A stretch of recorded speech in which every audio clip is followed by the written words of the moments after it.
ਸਿੱਖ ਧਰਮ ਦੀਆਂ ਹਰ ਤਰ੍ਹਾਂ ਦੀਆਂ ਗਤੀਵਿਧੀਆਂ ਲਈ ਅਤੇ ਦੇਸ਼ ਵਿਦੇਸ਼ ਦੀਆਂ ਖਬਰਾਂ ਜਾਣਨ ਲਈ ਹੁਣੀ ਸਬਸਕ੍ਰਾਈਬ ਕਰੋ ਇੰਡੀਆ ਸਿੱਖ ਚੈਨਲ ਅਤੇ ਨੋਟੀਫਿਕੇਸ਼ਨ ਲਈ ਬੈਲ ਆਈਕਨ ਪ੍ਰੈਸ ਕਰਨਾ ਨਾ ਭੁੱਲਣਾ ਜੀ। ਪਰ ਜਦੋਂ ਮਹਾਰਾਜਾ ਰਣਜੀਤ ਸਿੰਘ ਕੋਲੋਂ ਵਿਅਕਤੀਗਤ ਜਿਹੜੀ ਹੈ ਉਹ ਕੁਤਾਹੀ ਹੋਈ, ਉਦੋਂ ਬਾਬਾ ਅਕਾਲੀ ਫੂਲਾ ਸਿੰਘ ਨੇ ਉਹਨੂੰ ਜਿਹੜਾ ਉਹ ਤਲਬ ਕਹਿੰਦੇ ਜੀ ਉਹਨੇ ਮੋਰਾ ਨਾਚੀ ਜਿਹੜੀ ਸੀ, ਉਹਦਾ ਨਾਚ ਜਿਹੜਾ ਸੀ ਉਹ ਰਖਵਾਇਆ ਰੱਖਿਆ। ਉਹਨੇ ਮੋਰਾ ਨਾਚੀ ਜਿਹੜੀ ਹੈ ਉਹਨੂੰ ਰੱਖਿਆ ਹੋਇਆ ਸੀ ਆਪਣੇ ਕੋਲ। ਇਹਦੇ ਦੋਸ਼ ਦੇ ਵਿੱਚ ਮਾਨਯੋਗ ਸਿੰਘ ਸਾਹਿਬ ਬਾਬਾ ਅਕਾਲੀ ਫੂਲਾ ਸਿੰਘ ਨੇ ਜਿਹੜਾ ਸੀ ਮਹਾਰਾਜਾ ਰਣਜੀਤ ਸਿੰਘ ਨੂੰ ਇੱਥੇ ਤਲਬ। ਤੇ ਅੱਜ ਅਸੀਂ ਕੀ ਦੇਖਦੇ ਹਾਂ, ਸਾਡੇ ਸਿੱਖ ਸਮਾਜ ਦੇ ਵਿੱਚ ਕਿਹੜਾ ਵਿਆਹ ਹੈ ਜਿਹੜਾ ਪੈਲਸਾਂ ਦੇ ਵਿੱਚ ਨਹੀਂ ਹੁੰਦਾ, ਔਰ ਕਿਹੜਾ ਵਿਆਹ ਹੈ ਜਿੱਥੇ ਆਰਕੈਸਟਰਾ ਨਹੀਂ ਨਚਾਈਆਂ ਜਾਣ। ਤੇ ਅੱਜ ਸਿੱਖ ਹਰ ਜਿਹੜਾ ਹੈ ਉਹ ਆਪਣੇ ਵਿਆਹਾਂ ਸ਼ਾਦੀਆਂ ਦੇ ਵਿੱਚ ਇਹ ਨਾਚ ਦੇਖਣ ਤੇ ਮਸਰੂਫ ਹੋਇਆ। ਜਦੋਂ ਰਾਜ ਕਿਹਨੇ ਕਰਨਾ ਹੈ ਇਹ ਫੈਸਲਾ ਵੋਟਾਂ ਨਹੀਂ ਸੀ ਕਰਦੀਆਂ, ਤਲਵਾਰ ਕਰਦੀ ਹੁੰਦੀ ਸੀ। ਜਿਹਦੀ ਤੇਗ ਦੇ ਵਿੱਚ ਤੇਜ ਹੈ ਉਹਦਾ ਰਾਜ ਹੈ। ਜਦ ਕਿ ਗੁਰੂ ਸਾਹਿਬਾਨ ਨੇ ਜਾਂ ਸਾਡਾ ਜਿਹੜਾ ਸਿੱਖ ਸਿਧਾਂਤ ਹੈ ਇਹਨੇ ਕੁਆਂਟੀਟੀ ਨੂੰ ਕਦੇ ਅਹਿਮੀਅਤ ਨਹੀਂ ਸੀ ਦਿੱਤੀ, ਕੁਆਲਿਟੀ ਨੂੰ ਅਹਿਮੀਅਤ ਦਿੱਤੀ ਸੀ। ਅਸੀਂ ਕਹਿੰਦੇ ਆ ਜਥੇਦਾਰ ਅਕਾਲ ਤਖਤ ਬੋਲੇ, ਜਥੇਦਾਰ ਅਕਾਲ ਤਖਤ ਬੋਲੇ, ਤੇ ਜੇ ਜਥੇਦਾਰ ਅਕਾਲ ਤਖਤ ਸਾਹਿਬ ਬੋਲ ਪਿਆ ਫਿਰ ਕਹਿੰਦੇ ਬਾਦਲਾਂ ਨੂੰ ਪ੍ਰਮੋਟ ਕਰ। ਅਕਾਲ ਤਖਤ ਸਾਹਿਬ ਦਾ ਫੈਸਲਾ ਜਿਹਦੇ ਹੱਕ ਚ ਆ ਜਾਂਦਾ ਹੈ ਉਹ ਕਹਿੰਦਾ ਅਕਾਲ ਤਖਤ ਮਹਾਨ ਹੈ, ਸਿੱਖ ਪੰਥ ਦੀ ਸ਼ਾਨ ਹੈ, ਤੇ ਹੱਕ ਚ ਤਾਂ ਇੱਕ ਦਾ ਹੀ ਆਉਣਾ। ਤੇ ਜਿਹੜਾ ਝੂਠਾ ਹੁੰਦਾ ਹੈ ਉਹ ਸਿਰ ਸੁੱਟ ਕੇ ਸਵੀਕਾਰ ਨਹੀਂ ਕਰਦਾ, ਉਹ ਕਹਿੰਦਾ ਮੈਂ ਨਹੀਂ ਮੰਨਦਾ, ਮੈਂ ਜਥੇਦਾਰ ਹੀ ਨਹੀਂ ਮੰਨਦਾ। ਅੱਜ ਕਿੰਨੇ ਮਹੀਨੇ ਹੋ ਗਏ ਬੋਰਡ ਨੂੰ ਸਸਪੈਂਡ ਕੀਤਿਆਂ, ਕਿੱਥੇ ਪ੍ਰਬੰਧ ਹੈ ਨੰਦੇੜ ਸਾਹਿਬ ਦਾ? ਲੇਕਿਨ ਕੋਈ ਸਿੱਖ ਬੋਲਦਾ, ਕੋਈ ਸਿੱਖ ਕਹਿ ਰਿਹਾ, ਆਵਾਜ਼ ਉੱਠ ਰਹੀ ਹੈ, ਕੋਈ ਧਰਨੇ ਮੁਜ਼ਾਹਰਿਆਂ ਦੀ ਗੱਲ ਕਰ ਰਿਹਾ। ਅਤੇ ਸ਼੍ਰੋਮਣੀ ਗੁਰਦੁਆਰਾ ਪ੍ਰਬੰਧਕ ਕਮੇਟੀ ਦਾ ਕੁਝ ਹੋ ਜਾਏ ਤੇ ਧਰਨੇ ਮੁਜ਼ਾਹਰਿਆਂ ਤੱਕ ਆ ਜਾਂਦੇ ਨੇ, ਉੱਥੇ ਕੋਈ ਧਰਨੇ ਮੁਜ਼ਾਹਰਿਆਂ ਦੀ ਗੱਲ ਕਰ ਰਿਹਾ। ਮਾਨਯੋਗ ਸਿੰਘ ਸਾਹਿਬ ਯਾਨੀ ਜਗਤਾਰ ਸਿੰਘ ਜੀ ਮੁੱਖ ਗ੍ਰੰਥੀ ਸੱਚਖੰਡ ਸ੍ਰੀ ਹਰਿਮੰਦਰ ਸਾਹਿਬ ਸ੍ਰੀ ਦਰਬਾਰ ਸਾਹਿਬ, ਜੋ ਸਿੱਖਾਂ ਦੀ ਸਰਵੋਪਰੀ ਜਿਹੜਾ ਹੈ ਉਹ ਪੋਸਟ ਹੈ, ਸਰਵੋਪਰੀ ਅਹੁਦਾ ਹੈ। ਅਸੀਂ ਤਾਂ ਇਹਨੂੰ ਵੀ ਨਿਸ਼ਾਨੇ ਤੇ ਲੈਣੋਂ ਨਹੀਂ ਛੱਡਿਆ, ਔਰ ਗੈਰਾਂ ਨੇ ਨਹੀਂ ਲਿਆ, ਸਾਡੇ ਆਪਣਿਆਂ ਨੇ ਲਿਆ। ਸ੍ਰੀ ਅਕਾਲ ਤਖਤ ਸਾਹਿਬ ਦੇ ਪਾਵਨ ਪਵਿੱਤਰ ਅਸਥਾਨ ਤੇ ਜੁਗ ਜੁਗ ਅਟਲ ਲੋਕ ਪਰਲੋਕ ਦੇ ਰਾਖੇ ਸਾਹਿਬ ਸ੍ਰੀ ਗੁਰੂ ਗ੍ਰੰਥ ਸਾਹਿਬ ਸੱਚੇ ਪਾਤਸ਼ਾਹ ਜੀ ਦੀ ਹਜ਼ੂਰੀ ਦੇ ਵਿੱਚ ਜੁੜ ਬੈਠੇ ਗੁਰੂ ਰੂਪ ਖਾਲਸਾ ਸਤ ਸੰਗਤ ਜੀ, ਸਭ ਤੋਂ ਪਹਿਲਾਂ ਸਰਬੰਸ ਦਾਨੀ ਅੰਮ੍ਰਿਤ ਕੇ ਦਾਤੇ ਧੰਨ ਧੰਨ ਸਾਹਿਬ ਸ੍ਰੀ ਗੁਰੂ ਗੋਬਿੰਦ ਸਿੰਘ ਮਹਾਰਾਜ ਵੱਲੋਂ ਬਖਸ਼ੀ ਫਤਿਹ ਪ੍ਰਵਾਨ ਕਰੋ। ਵਾਹਿਗੁਰੂ ਜੀ ਕਾ ਖਾਲਸਾ, ਵਾਹਿਗੁਰੂ ਜੀ ਕੀ ਫਤਿਹ। ਅੱਜ ਦੀਨ ਦੁਨੀਆ ਦੇ ਵਾਲੇ ਧੰਨ ਧੰਨ ਸਾਹਿਬ ਸ੍ਰੀ ਗੁਰੂ ਅੰਗਦ ਦੇਵ ਜੀ ਪਾਤਸ਼ਾਹ ਜੀ ਦਾ ਗੁਰਿਆਈ ਪੁਰਬ ਹੈ। ਸਭ ਤੋਂ ਪਹਿਲਾਂ ਮੈਂ ਇਸ ਮਹਾਨ ਪੁਰਬ ਦੀਆਂ ਆਪ ਸਾਰੀਆਂ ਸੰਗਤਾਂ ਨੂੰ ਬਹੁਤ ਵਧਾਈਆਂ ਦੇਣਾ। ਅੱਜ ਅਸੀਂ ਉਸ ਮਹਾਨ ਅਮਰ ਸ਼ਹੀਦ ਸੂਰਬੀਰ ਯੋਧੇ ਮਾਨਯੋਗ ਸਿੰਘ ਸਾਹਿਬ ਅਕਾਲੀ ਬਾਬਾ ਫੂਲਾ ਸਿੰਘ ਜੀ ਦੇ 200 ਸਾਲਾ ਸ਼ਹੀਦੀ ਪੁਰਬ ਨੂੰ ਸਮਰਪਿਤ ਮਨਾ ਰਹੇ ਸ਼ਤਾਬਦੀ ਦੇ ਸੰਬੰਧ ਦੇ ਵਿੱਚ ਹੋਏ ਸਮਾਗਮ ਦੇ ਵਿੱਚ ਹਾਜ਼ਰੀਆਂ ਭਰ ਰਹੇ ਹਾਂ। 14 ਮਾਰਚ 2023 ਦੇ ਵਿੱਚ ਸਿੰਘ ਸਾਹਿਬ ਬਾਬਾ ਅਕਾਲੀ ਫੂਲਾ ਸਿੰਘ ਜੀ ਦਾ ਸ਼ਹੀਦੀ ਦਿਹਾੜਾ ਆ ਰਿਹਾ। ਮਾਨਯੋਗ ਸਿੰਘ ਸਾਹਿਬ ਗਿਆਨੀ ਰਘਬੀਰ ਸਿੰਘ ਜੀ ਜਥੇਦਾਰ ਤਖਤ ਸ੍ਰੀ ਕੇਸਗੜ੍ਹ ਸਾਹਿਬ ਆਪ ਜੀ ਨੂੰ ਦੱਸ ਕੇ ਗਏ ਨੇ, ਔਰ ਅਸੀਂ ਉਹਨਾਂ ਦੇ ਇਸ ਸ਼ਹੀਦੀ ਦਿਹਾੜੇ ਨੂੰ ਸਮਰਪਿਤ ਜੋ ਗੁਰਮਤਿ ਸਮਾਗਮਾਂ ਦੀ ਲੜੀ ਪ੍ਰਾਰੰਭ ਕਰਨੀ ਹੈ, ਅੱਜ ਉਹਦੀ ਸ਼ੁਰੂਆਤ ਕੀਤੀ ਹੈ। ਸ਼੍ਰੋਮਣੀ ਅਕਾਲੀ ਪੰਥ ਬੁੱਢਾ ਦਲ ਵੱਲੋਂ, ਸ਼੍ਰੋਮਣੀ ਗੁਰਦੁਆਰਾ ਪ੍ਰਬੰਧਕ ਕਮੇਟੀ ਵੱਲੋਂ, ਸਮੁੱਚੇ ਦਲਾਂ ਪੰਥਾਂ ਜਥੇਬੰਦੀਆਂ ਸੰਪਰਦਾਵਾਂ ਦੇ ਸਹਿਯੋਗ ਦੇ ਨਾਲ ਇਹ ਸ਼ਤਾਬਦੀ ਜਿਹੜੀ ਹੈ ਉਹ ਮਨਾਈ ਜਾਣੀ ਹੈ। ਪ੍ਰੋਗਰਾਮ ਜਿਹੜੇ ਨੇ ਸ਼ਤਾਬਦੀ ਨੂੰ ਸਮਰਪਿਤ ਉਹ ਆਪਸ ਦੇ ਵਿੱਚ ਬੈਠ ਕੇ ਵਿਦਵਾਨਾਂ ਦੇ ਨਾਲ ਸਲਾਹ ਮਸ਼ਵਰਾ ਕਰਕੇ ਉਲੀਕੇ ਜਾਣਗੇ। ਕਿੱਥੇ ਸਮਾਗਮ ਕਰਨੇ ਨੇ, ਕਿਹੋ ਜਿਹੇ ਸਮਾਗਮ ਕਰਨੇ ਨੇ ਜਿਨ੍ਹਾਂ ਦਾ ਦੂਰ ਦੇਰ ਸਮੇਂ ਤੱਕ ਪ੍ਰਭਾਵ ਰਵੇ, ਇਹ ਸਾਰਾ ਕੁਝ ਵਿਚਾਰ ਚਰਚਾ ਕਰਨ ਉਪਰੰਤ ਆਪ ਜੀ ਨੂੰ ਦੱਸਿਆ ਜਾਏਗਾ। ਅਕਾਲੀ ਫੂਲਾ ਸਿੰਘ ਜੀ ਨੂੰ ਇਤਿਹਾਸ ਕਹਿੰਦਾ ਹੈ। ਮਾਨਯੋਗ ਸਿੰਘ ਸਾਹਿਬ ਬਾਬਾ ਅਕਾਲੀ ਫੂਲਾ ਸਿੰਘ ਜੀ ਜਿੱਥੇ ਉਹ ਸ਼੍ਰੋਮਣੀ ਅਕਾਲੀ ਪੰਥ ਬੁੱਢਾ ਦਲ ਦੇ ਮਹਾਨ ਵੱਡੇ ਜਥੇਦਾਰ ਰਹੇ, ਉੱਥੇ ਉਹਨਾਂ ਨੇ ਸ੍ਰੀ ਅਕਾਲ ਤਖਤ ਸਾਹਿਬ ਵਿਖੇ ਵੀ ਜਥੇਦਾਰ ਦੀਆਂ ਸੇਵਾਵਾਂ ਜਿਹੜੀਆਂ ਉਹ ਨਿਭਾਈਆਂ।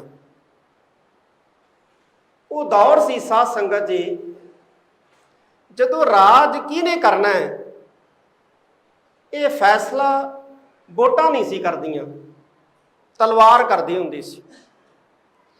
ਜਿਹਦੀ ਤੇਗ ਦੇ ਵਿੱਚ ਤੇਜ ਹੈ ਉਹਦਾ ਰਾਜ ਹੈ। ਅੱਜ ਵੋਟਾਂ ਫੈਸਲਾ ਕਰਦੀਆਂ ਕਿ ਰਾਜ ਕਿਹਦਾ ਹੋਣਾ ਤੇ ਕਿਹਦਾ ਨਹੀਂ ਹੋਣਾ। ਇਸ ਕਰਕੇ ਸਾਰੀਆਂ ਕੌਮਾਂ ਜਿਹੜੀਆਂ ਉਹ ਗਿਣਤੀ ਵਧਾਉਣ ਵਾਲੇ ਪਾਸੇ ਲੱਗੀਆਂ ਹੋਈਆਂ, ਗਿਣਤੀ ਵਧਾਉਣ ਬਾਰੇ ਸੋਚ ਰਹੀਆਂ ਨੇ ਕਿ ਗਿਣਤੀ ਵਧੇ, ਕਿਉਂਕਿ ਉਹਨਾਂ ਨੂੰ ਪਤਾ ਹੈ ਕਿ ਗਿਣਤੀ ਨਾਲ ਰਾਜ ਹੋਣੇ। ਕੁਆਲਿਟੀ ਜਿਹੜੀ ਹੈ ਉਹ ਘਟਦੀ ਜਾ ਰਹੀ, ਕੁਆਂਟੀਟੀ ਜਿਹੜੀ ਹੈ ਉਹ ਵਧਾਉਣ ਦੇ ਯਤਨ ਹੋ ਰਹੇ। ਜਦ ਕਿ ਗੁਰੂ ਸਾਹਿਬਾਨ ਨੇ ਜਾਂ ਸਾਡਾ ਜਿਹੜਾ ਸਿੱਖ ਸਿਧਾਂਤ ਹੈ ਇਹਨੇ ਕੁਆਂਟੀਟੀ ਨੂੰ ਕਦੇ ਅਹਿਮੀਅਤ ਨਹੀਂ ਸੀ ਦਿੱਤੀ, ਕੁਆਲਿਟੀ ਨੂੰ ਅਹਿਮੀਅਤ ਦਿੱਤੀ ਸੀ। ਸਿੰਘ ਸਾਹਿਬ ਬਾਬਾ ਅਕਾਲੀ ਫੂਲਾ ਸਿੰਘ ਜੀ ਦਾ ਜਿਹੜਾ ਦੌਰ ਸੀ ਉਹ ਐਸਾ ਦੌਰ ਸੀ ਜਦੋਂ ਇਸ ਪੰਜਾਬ ਦੀ ਧਰਤੀ ਦੇ ਉੱਤੇ, ਪੰਜਾਬ ਦਾ ਮਤਲਬ ਅੱਜ ਦਾ ਪੰਜਾਬ ਨਹੀਂ, ਯਮਨਾ ਤੋਂ ਲੈ ਕੇ ਅਟਕ ਦਰਿਆ ਤੱਕ ਦੇ ਵਿਚਕਾਰਲੇ ਇਲਾਕੇ ਨੂੰ ਉਸ ਵਕਤ ਪੰਜਾਬ ਕਹਿੰਦੇ ਸੀ। ਉਹ ਜਿਹੜਾ ਪੰਜਾਬ ਸੀ ਇੱਥੇ ਖਾਲਸੇ ਦੇ ਰਾਜ ਦਾ ਨਿਸ਼ਾਨ ਝੂਲਦਾ ਸੀ। ਔਰ ਮਾਨਯੋਗ ਸਿੰਘ ਸਾਹਿਬ ਅਕਾਲੀ ਬਾਬਾ ਫੂਲਾ ਸਿੰਘ ਜੀ ਦੇ ਕੋਲ ਉਸ ਵਕਤ ਜਿਹੜੀ ਫੌਜ ਸੀ ਉਹ ਖਾਲਸਾ ਰਾਜ ਦੀ ਸਭ ਤੋਂ ਸੁਪੀਰੀਅਰ ਫੌਜ ਸੀ, ਸਭ ਤੋਂ ਸੁਪੀਰੀਅਰ।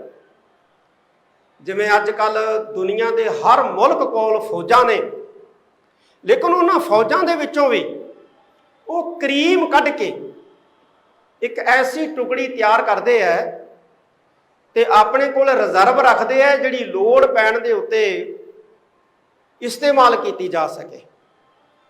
ਤਾਂ ਉਸ ਵੇਲੇ ਖਾਲਸਾ ਰਾਜ ਦੀ ਜਿਹੜੀ ਸੁਪੀਰੀਅਰ ਫੌਜ ਸੀ ਉਹ ਮਾਨਯੋਗ ਸਿੰਘ ਸਾਹਿਬ ਬਾਬਾ ਅਕਾਲੀ ਫੂਲਾ ਸਿੰਘ ਦੀ ਅਗਵਾਈ ਦੇ ਵਿੱਚ ਚੱਲਦੀ ਸੀ।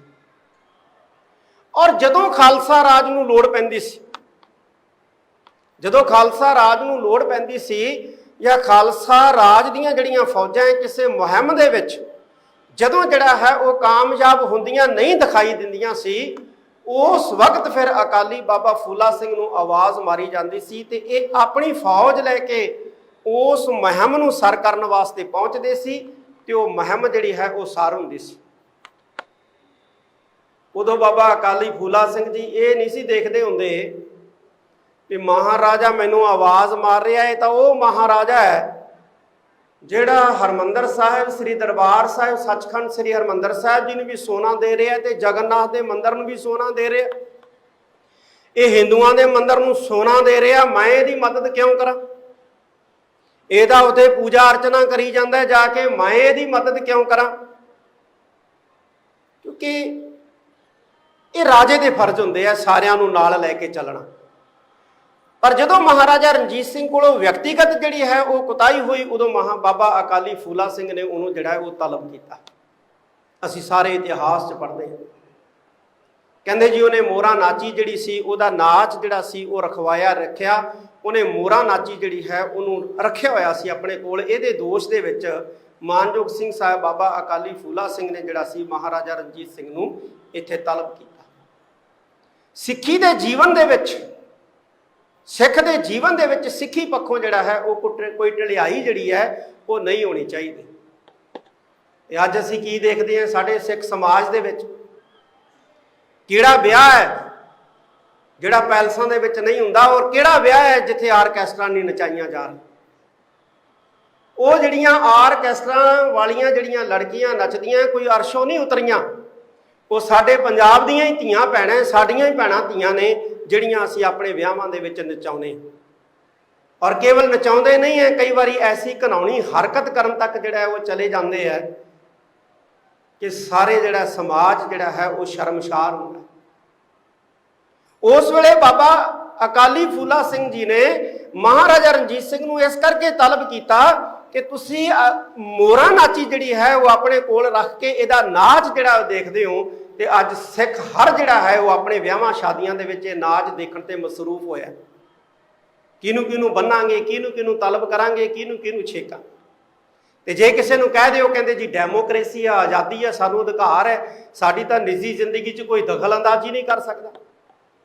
ਸਾਡੀ ਨਿੱਜੀ ਜ਼ਿੰਦਗੀ ਹੈ, ਸਾਡੀ ਨਿੱਜੀ ਜ਼ਿੰਦਗੀ 'ਚ ਕੋਈ ਦਖਲ ਅੰਦਾਜ਼ੀ ਨਹੀਂ ਕਰ ਸਕਦਾ। ਅਕਾਲ ਤਖਤ ਸਾਹਿਬ ਦਾ ਫੈਸਲਾ ਜਿਹਦੇ ਹੱਕ 'ਚ ਆ ਜਾਂਦਾ ਹੈ ਉਹ ਕਹਿੰਦਾ ਅਕਾਲ ਤਖਤ ਮਹਾਨ ਹੈ, ਸਿੱਖ ਪੰਥ ਦੀ ਸ਼ਾਨ ਹੈ। ਤੇ ਹੱਕ 'ਚ ਤਾਂ ਇੱਕ ਦਾ ਹੀ ਆਉਣਾ, ਜਿਹੜਾ ਸੱਚਾ ਉਹਦੇ ਹੱਕ 'ਚ ਆ ਗਿਆ। ਤੇ ਜਿਹੜਾ ਝੂਠਾ ਹੁੰਦਾ ਹੈ ਉਹ ਸਿਰ ਸੁੱਟ ਕੇ ਸਵੀਕਾਰ ਨਹੀਂ ਕਰਦਾ, ਉਹ ਕਹਿੰਦਾ ਮੈਂ ਨਹੀਂ ਮੰਨਦਾ, ਮੈਂ ਜਥੇਦਾਰੀ ਨਹੀਂ ਮੰਨਦਾ। ਕਈ ਤਾਂ ਇੱਥੋਂ ਤੱਕ ਚਲੇ ਜਾਂਦੇ ਆ, ਕਹਿੰਦੇ ਅਸੀਂ ਅਕਾਲ ਤਖਤ ਨੂੰ ਹੀ ਨਹੀਂ ਮੰਨਦੇ। ਦੱਸੋ ਕੀ ਕਰੋਗੇ ਤੁਸੀਂ? ਇਹ ਕੌਮੀ ਗਿਰਾਵਟ ਹੈ।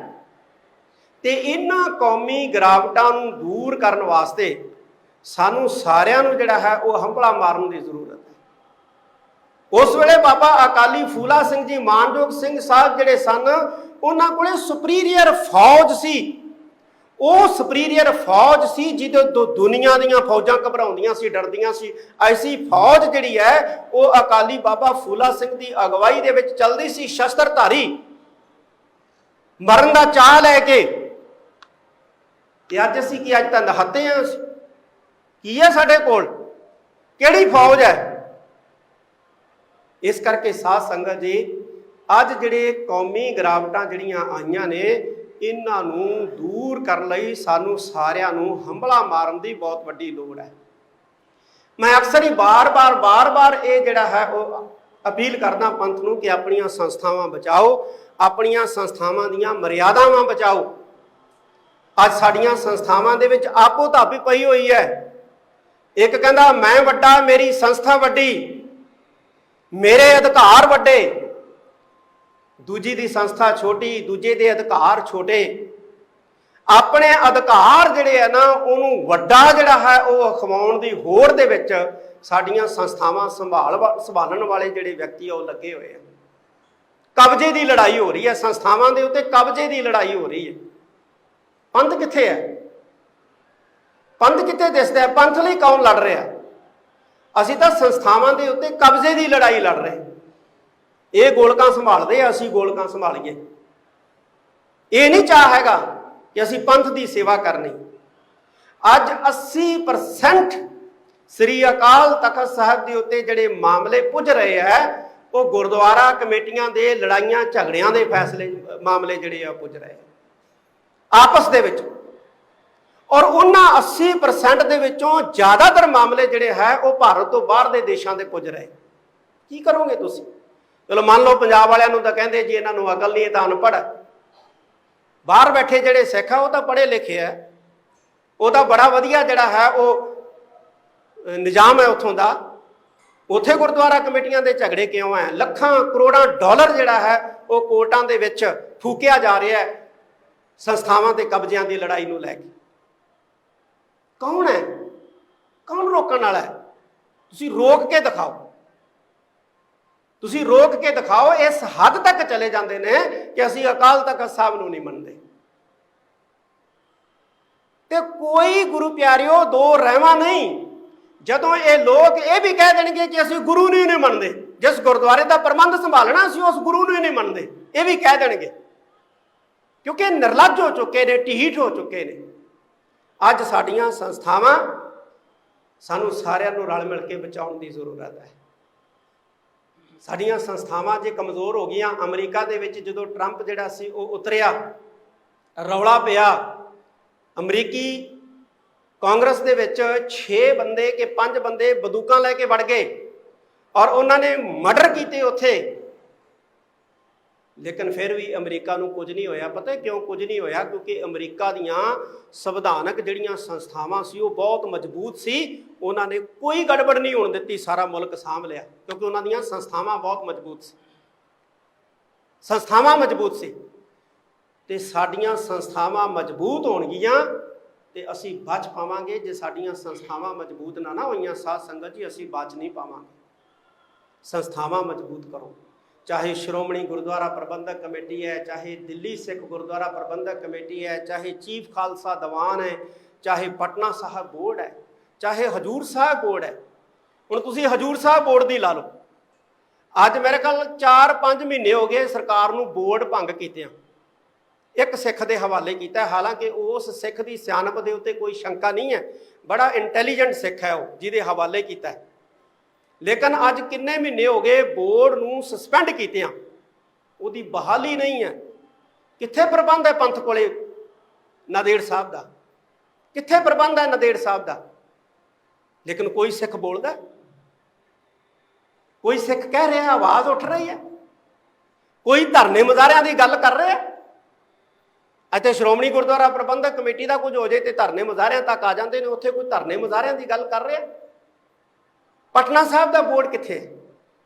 ਪਟਨਾ ਸਾਹਿਬ ਦਾ ਬੋਰਡ, ਸੱਚਖੰਡ ਸ੍ਰੀ ਹਰਮੰਦਰ ਸਾਹਿਬ ਜੀ ਪਟਨਾ ਸਾਹਿਬ ਆ, ਉਹਦਾ ਬੋਰਡ ਕਿੱਥੇ ਦਿਖਾਈ ਦੇ ਰਿਹਾ? ਕੀ ਕਰ ਰਿਹਾ ਬੋਰਡ? ਕੀ ਕੁਝ ਹੋ ਰਿਹਾ? ਕੀ ਬੋਰਡ ਦੀਆਂ ਜਿਹੜੀਆਂ ਨੇ ਉਹ ਜ਼ਿੰਮੇਵਾਰੀਆਂ ਨੇ? ਕੌਣ ਪੁੱਛੋ ਉਹਨਾਂ ਨੂੰ ਜਾ ਕੇ? ਉਹਨਾਂ ਨੂੰ ਕੋਈ ਨਹੀਂ ਪੁੱਛਦਾ ਜਾ ਕੇ। ਇਸ ਕਰਕੇ ਕਿਉਂਕਿ ਅਸੀਂ ਕਹਿੰਦੇ ਆ ਜਥੇਦਾਰ ਅਕਾਲ ਤਖਤ ਬੋਲੇ, ਜਥੇਦਾਰ ਅਕਾਲ ਤਖਤ ਬੋਲੇ, ਤੇ ਜੇ ਜਥੇਦਾਰ ਅਕਾਲ ਤਖਤ ਸਾਹਿਬ ਬੋਲ ਪਿਆ ਫਿਰ ਕਹਿੰਦੇ ਇਹ ਬਾਦਲਾਂ ਨੂੰ ਪ੍ਰਮੋਟ ਕਰ ਰਹੇ, ਇਹਦਾ ਬਾਦਲਾਂ ਨੂੰ ਮਜ਼ਬੂਤ ਕਰ ਰਹੇ। ਇਸ ਕਰਕੇ ਸਾਧ ਸੰਗਤ ਜੀ, ਸਾਨੂੰ ਸੋਚਣ ਦੀ ਜ਼ਰੂਰਤ ਹੈ, ਸਾਨੂੰ ਸਮਝਣ ਦੀ ਜ਼ਰੂਰਤ ਹੈ। ਅਸੀਂ ਬਾਬਾ ਅਕਾਲੀ ਫੂਲਾ ਸਿੰਘ ਜਿਹੜੇ ਇਸ ਤਖਤ ਦੇ ਮਹਾਨ ਜਥੇਦਾਰ ਰਹੇ ਨੇ, ਉਹਨਾਂ ਦੀ 200 ਸਾਲਾ ਸ਼ਤਾਬਦੀ ਜਿਹੜੀ ਆ ਉਹ ਮਨਾ ਰਹੇ। ਸ਼੍ਰੋਮਣੀ ਗੁਰਦੁਆਰਾ ਪ੍ਰਬੰਧਕ ਕਮੇਟੀ ਦੇ ਪ੍ਰਧਾਨ ਸਾਹਿਬ ਬੈਠੇ ਨੇ। ਅਸੀਂ ਫੇਰ ਕਹਿੰਦੇ ਆ ਕਿ ਤਖਤਾਂ ਦੇ ਜਥੇਦਾਰਾਂ ਦੀ ਨਿਯੁਕਤੀ ਦਾ ਵਿਧੀ ਵਿਧਾਨ ਜਿਹੜਾ ਹੈ ਉਹ ਕਿਉਂ ਨਹੀਂ ਬਣਾਇਆ ਜਾ ਰਿਹਾ? ਤਖਤਾਂ ਦੇ ਜਥੇਦਾਰਾਂ ਦੇ ਅਧਿਕਾਰਾਂ ਦੀ ਵਿਆਖਿਆ ਕਿਉਂ ਨਹੀਂ ਕੀਤੀ ਜਾ ਰਹੀ? ਕਿੰਨਾ ਸਮਾਂ ਜਿਹੜਾ ਹੈ ਕੋਈ ਤਖਤ ਦਾ ਜਥੇਦਾਰ ਰਹੇਗਾ, ਕਦੋਂ ਹਟੇਗਾ, ਕਦੋਂ ਬਣੇਗਾ, ਕੀ ਪ੍ਰਕਿਰਿਆ ਹੋਏਗੀ? ਕਿਉਂ ਨਹੀਂ ਇਹ ਵਿਧੀ ਵਿਧਾਨ ਜਿਹੜਾ ਹੈ ਕੌਮ ਦੀਆਂ ਸੰਸਥਾਵਾਂ ਜਾਂ ਕੌਮ ਦੇ ਵਿਦਵਾਨ ਜਿਹੜੇ ਆ ਉਹ ਮਿਲ ਕੇ ਬਣਾ ਰਹੇ? ਔਰ ਇਹ ਚੀਜ਼